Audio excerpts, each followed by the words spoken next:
তুমি যদি অন্যকে আঘাত দিয়ে থাকো, তবে মানতে হবে তুমি আঘাতকারী। তুমি যদি অন্যের অনুভূতি উপহাস করে থাকো, তবে মানতে হবে তুমি নির্মম। তুমি যদি প্রতিশ্রুতি ভেঙে থাকো, তবে মানতে হবে তুমি অবিশ্বস্ত।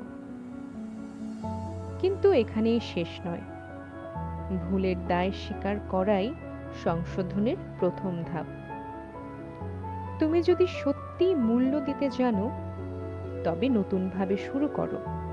আবার সম্মান ফিরিয়ে দাও, আবার সম্পর্ককে মজবুত করো, আবার সেই মানুষকে বোঝাও তোমার ভেতরে এসেছে পরিবর্তন। বিশ্বস্ততা চাইলে আগে নিজেকে বদলাও, কারণ বিশ্বস্ত মানুষ পেতে হলে নিজেকেই হতে হবে তার যোগ্য প্রতিচ্ছবি।